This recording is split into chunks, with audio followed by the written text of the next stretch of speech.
Welcome to Lion War. Brave stories, and listen closely, because this is not just a story you hear. It is a story you feel. This is the story of a woman who kept going when stopping would have made sense, who carried hope when life offered no proof, and who learned that survival is not weakness. It is training. If you have ever felt behind, overlooked, underestimated, or exhausted by carrying more than your share, stay here, because this story is for you. It is about resilience, built in silence, courage, forged in repetition, and a strength that grows when no one is watching. What you are about to hear is not motivation. It is recognition, not inspiration, but reflection. And by the end you may realize you were never broken, you were becoming. She did not wake up one day knowing she would be strong. She woke up knowing she had no choice, and that truth followed her quietly through every hallway, every memory, every night where sleep refused to stay. She learned early that life does not announce its lessons. It delivers them through pressure, through repetition, through moments when quitting feels reasonable and continuing feels impossible. The woman who would not quit was not born fearless. She was born aware. Aware of the way silence can be louder than shouting. Aware of the way hunger changes time. Aware of how quickly hope can disappear if you do not guard it.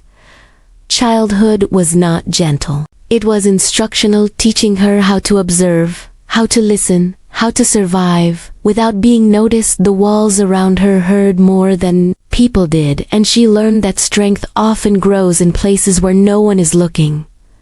If you are listening now and something inside you feels familiar, stay close, because this story does not begin with victory.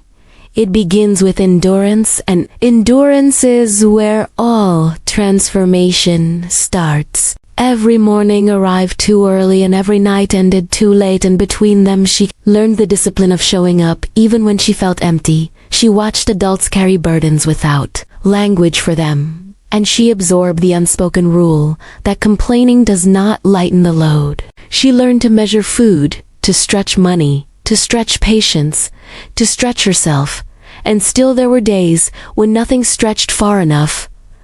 Those days carved something into her, not bitterness, not anger, but resolve. She did not yet know what she was becoming, but she knew she could not stop moving because stillness felt like danger. School became both refuge and reminder, a place where possibility was spoken, but rarely demonstrated. Teachers saw potential, but not pressure.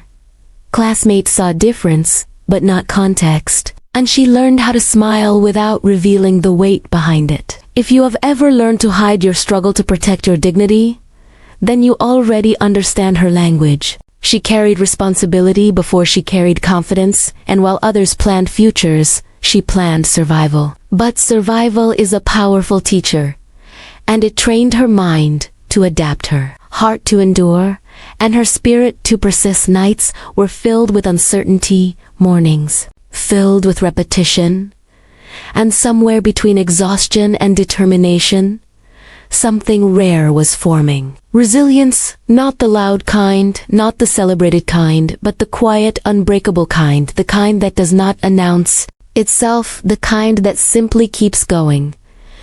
She worked when she should have rested.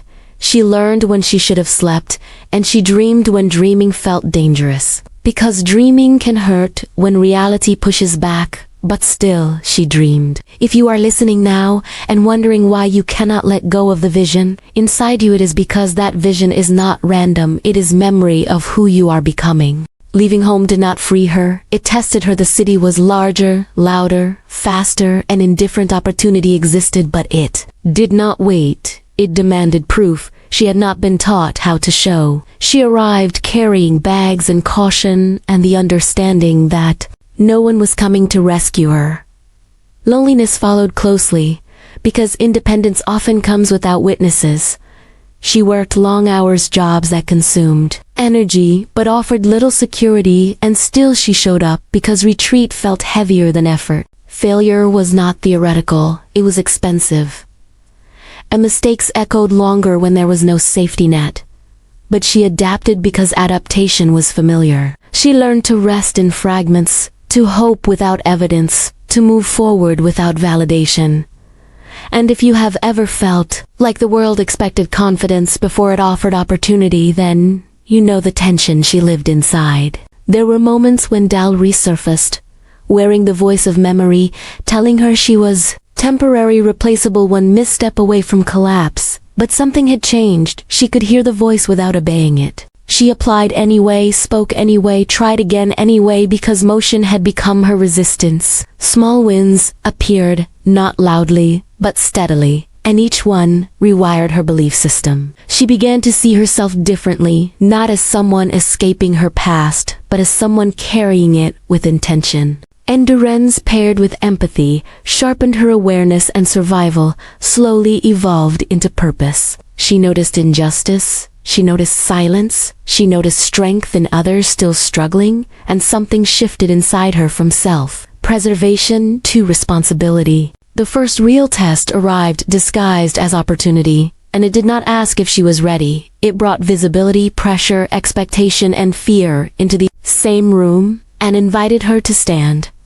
Her hands shook internally, but she said yes, because fear no longer held authority. The work demanded more than skill. It demanded belief that she belonged, belief that she could learn, belief that her voice mattered. Mistakes felt heavier now because eyes were watching, but resilience had already taught her how to recover. She prepared thoroughly, she listened carefully, she learned quickly, and allies emerged. Not many, but enough. Progress was not smooth, recognition was uneven, and still she persisted, because she had already survived worse than judgment. Leadership did not arrive as a title, it arrived as presence, as steadiness, as the ability to remain grounded when uncertainty returned. Just when stability felt real, it shifted again, because life rarely moves in straight lines. Loss arrived quietly, through restructuring, through change, through uncertainty, and the old fear knocked again. But this time she did not panic. She paused. In that pause, she asked deeper questions, not about survival, but about alignment, not about proving herself, but about becoming herself. She realized she had been chasing stability as if it were the destination, when it was only the foundation. Purpose demanded more honesty, more patience, more courage. She chose discernment over desperation, rest over burnout, alignment over approval, and those choices cost her comfort, but gave her clarity. Confidence deepened, not because she felt invincible, but because she trusted her ability to recover. She stopped shrinking, stopped apologizing, stopped mistaking endurance for worth. She began mentoring quietly, offering presence to those still finding their footing, and in doing so she saw her own journey reflected back with compassion. The past no longer felt like an anchor, it felt like evidence that she could survive, pressure, adapt to change, and lead with empathy. The woman who would not quit was no longer defined by escape, she was defined by intention. Years passed, not quickly, not easily, but meaningfully. She did not arrive at the future she once imagined, she arrived at something stronger. She built a life rooted in values, chose work that aligned with her voice, and refused paths that required silence. Success no longer meant approval. It meant integrity. Her strength was quiet, her confidence steady, her hope disciplined. She understood now that hope is not naive, it is practiced, it is chosen daily, in the face of uncertainty.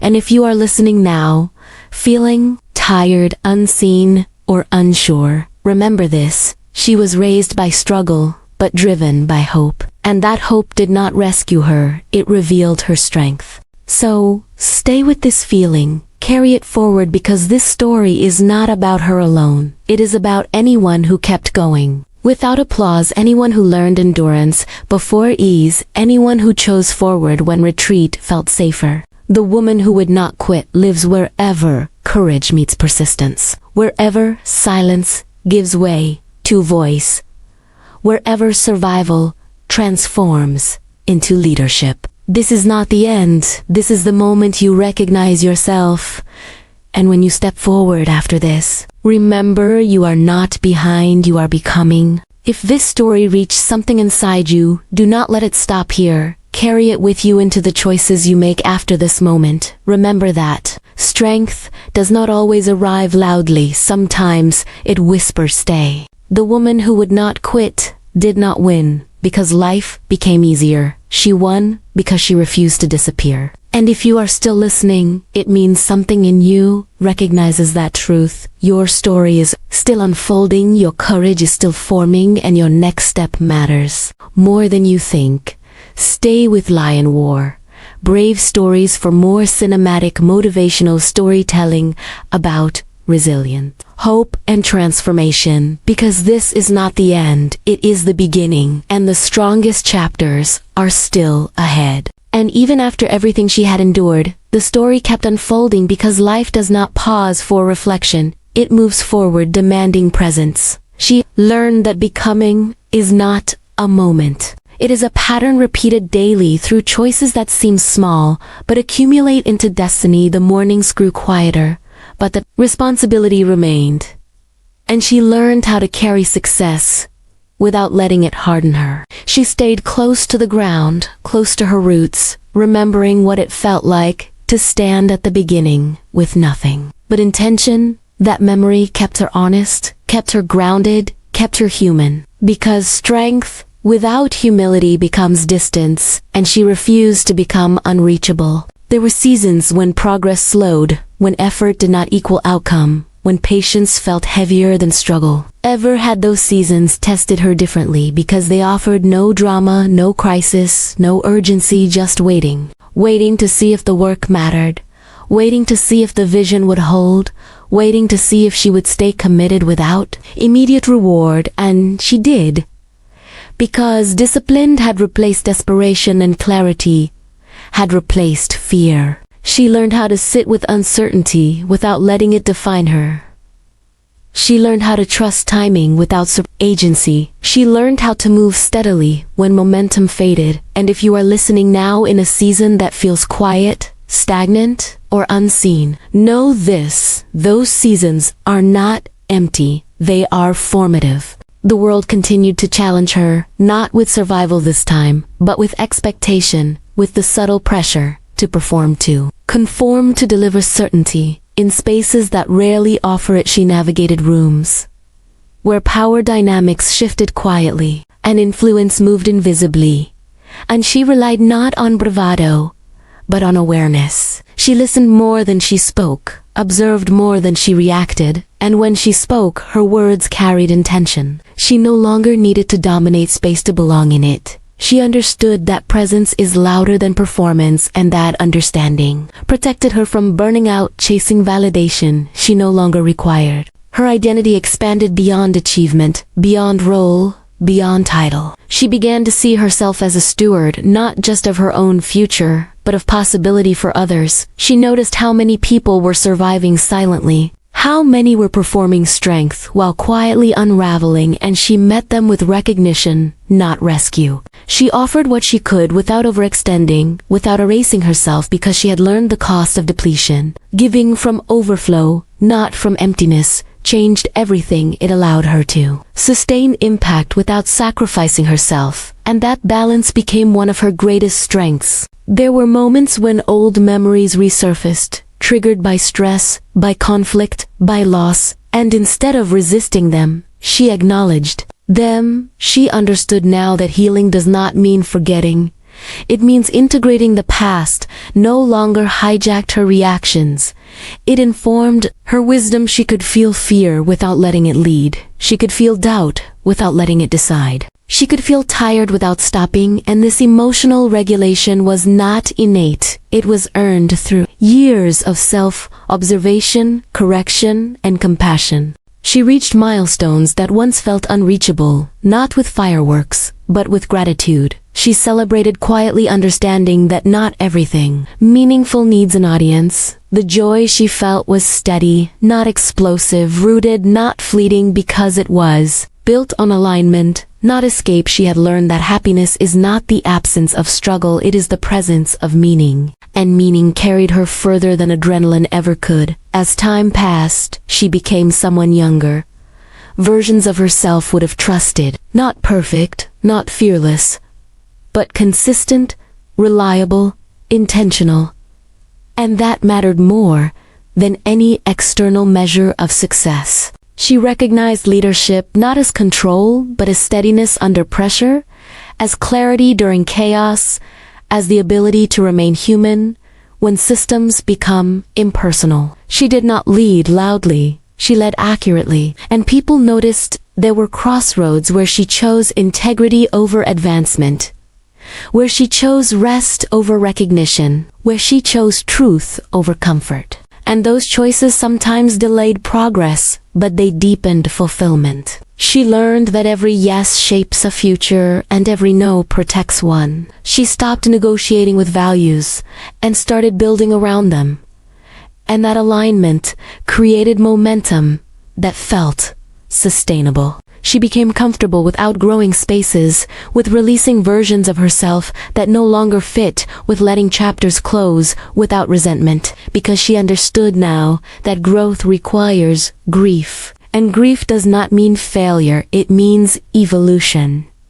She honored what was while stepping into what could be, and that balance allowed her to move forward without bitterness. If you are listening now and feeling like your journey has been long, heavier than expected, slower than promised, remember this: she did not arrive quickly. She arrived honestly. Every step was earned, every lesson integrated, every scar contained. She was not ahead, she was aligned in alignment compounds, quietly, powerfully, inevitably. So when doubt returns, and it will remember how she learned to keep going without certainty. When fatigue sets in, remember how she learned to rest without quitting. When fear whispers, remember how she learned to listen without obeying. The woman who would not quit did not become unstoppable.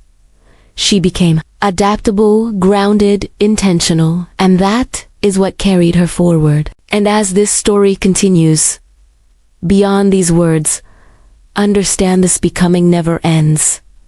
It evolves, it deepens, it expands, and wherever you are right now, whether you are surviving, rebuilding, waiting, or rising, know this: you are not failing, you are forming the strength you are. Building will make sense later. The endurance you are practicing will become wisdom. The hope you are protecting will become direction. This is not closure, this is continuation. The same courage that brought you here will carry you further. The same resilience that kept you alive will teach you how to live, and when the world challenges you again, and it will remember her. Remember this story, remember yourself, because the woman who would not quit is not a character, she is a pattern. And that pattern lives wherever someone chooses forward again. And so the story keeps breathing, not ending, not fading, but passing quietly from one listener to another, waiting to be recognized, waiting to be lived, waiting to be continued by you.